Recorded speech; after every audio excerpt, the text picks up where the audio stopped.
On a hot day in the summer of 1935, over 1 million people swam in Britain's outdoor public pools. Not the sea, not rivers.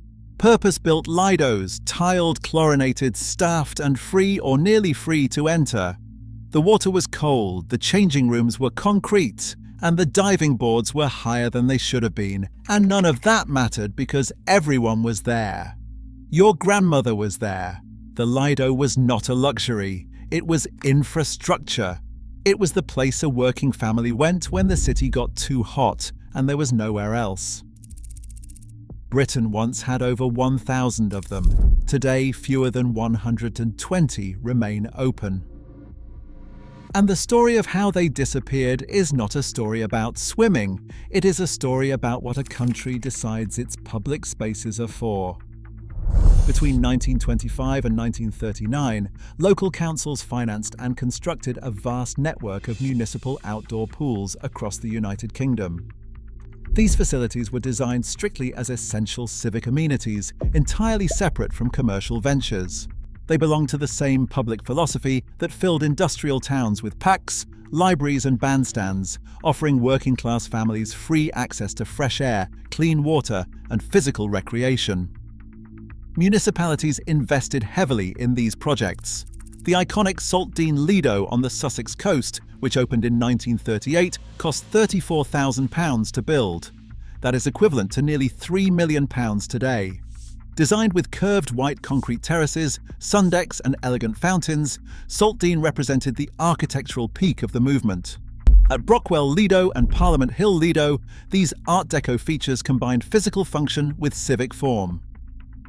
Their streamlined modern style expressed Taduffa's civic optimism and public health ideals, turning a simple swim into a celebrated community event. The scale of these installations was immense. In 1934, Wembley Pool opened with 5,000 spectator seats, hosting international competitions alongside daily public swimming. By providing clean, chlorinated water and open spaces for sunbathing, local authorities established outdoor swimming as a fundamental public service built to endure. By the 1970s, the physical limits of 1930s concrete began to show. The ground beneath the massive pools shifted, cracking the uninsulated shells and causing thousands of gallons of chlorinated water to leak into the surrounding soil. Simultaneously, the original pipework and heavy filtration systems, now 40 years old, began to fail. For municipal authorities, these aging structures transformed celebrated civic assets into severe financial liabilities.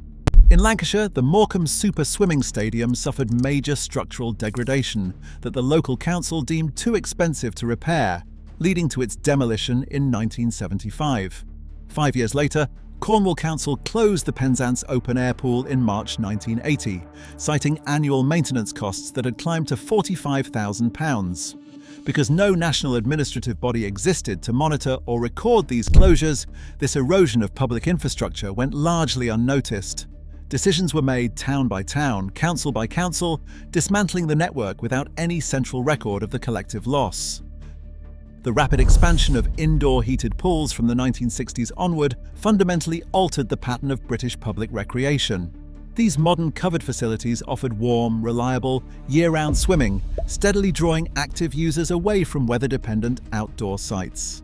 In 1974, this architectural and operational preference was codified into national policy when the Sports Council issued a strategic paper that formally reclassified outdoor lidos as secondary provision.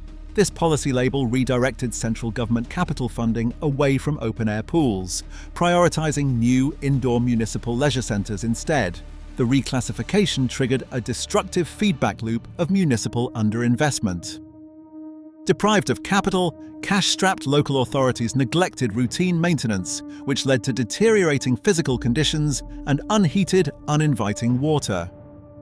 Predictably, public attendance fell as conditions worsened. Councils then used these declining user statistics as empirical justification for further funding cuts, claiming the public had simply lost interest. Much like later debates over public libraries where declining footfall is frequently cited to justify shutting down essential civic spaces. Lidos were increasingly judged by immediate transactional metrics rather than their broader social and health benefits. What was once treated as a permanent civic right built to endure, was systematically redefined in administrative language as a seasonal luxury. In 1988, the British government passed the Local Government Act, introducing a policy known as compulsory competitive tendering. This legislation changed the legal landscape of public recreation, forcing councils to place the management of municipal sport and leisure services out to competitive bids from external contractors. Under this market-driven system, contracts went to operators who could promise the lowest costs or the highest revenue. The model immediately disadvantaged seasonal open-air lidos. Unlike heated indoor leisure centres, which generated steady year-round income through fitness suites and scheduled classes, seasonal lidos operated only from May to September. They depended entirely on summer weather to balance their books, making them financial anomalies within a procurement framework built for commercial predictability. Between 1992 and 1994, several London lidos, including Brockwell, Parliament Hill, and Oasis, were transferred to private leisure trusts. The impact on public access was immediate. To meet the strict cost recovery targets of their contracts, these new operators curtailed opening hours, often reducing weekly schedules from 7 days to 5. Entry fees rose sharply, with some pools introducing charges of up to £8 per swim. Rather than a failure of intent, these changes were the direct consequence of a system that measured success by balance sheets rather than social utility. Faced with fiscal constraints, rising maintenance backlogs, and modern health and safety or accessibility requirements, councils found themselves locked into contracts where the historic, democratic promise of the free, open-air swim was systematically traded for immediate financial survival. The decline of the British Lido was not an inevitable consequence of northern climates or modern tastes. Across the Channel, alternative policy models preserved outdoor swimming as a standard public service. Germany currently maintains more than 2,000 subsidized, publicly accessible Freibäder. In Austria, the city of Vienna operates 32 municipal outdoor pools, backing them with direct council funding to keep entry affordable. Even France systematically rebuilt and expanded its open-air pool network during the 1990s and the 2000s. By treating these sites as essential health infrastructure rather than seasonal luxuries, continental Europe maintained stable networks. Britain, by contrast, now has among the lowest per capita provisions of outdoor swimming in Northern Europe. The historic network, which once spanned over 1,000 municipal pools across the United Kingdom, has shrunk to roughly 120 operational survivors today. Many of these remaining lidos rely heavily on Heritage Lottery fund grants or community fundraising to stay open.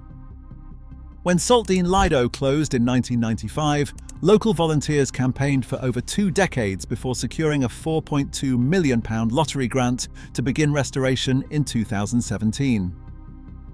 Where other structures were demolished, their Art Deco architecture was permanently lost and could not be rebuilt at the original public cost. Even when lidos survive, their civic role has changed. Brockwell Lido, preserved through community pressure, now charges up to £8 per swim under commercial management, restricting daily access for local residents. Yet the public appetite for outdoor swimming has not disappeared. Between 2015 and 2023, participation in wild swimming rose by 200%. The demand for open water remains, even as the municipal infrastructure built to provide it has largely slipped away. Treating public spaces as financial liabilities risks losing the shared civic life they once anchored. If this story interested you, there is a video right here about what happened to the British public park. Subscribe for more.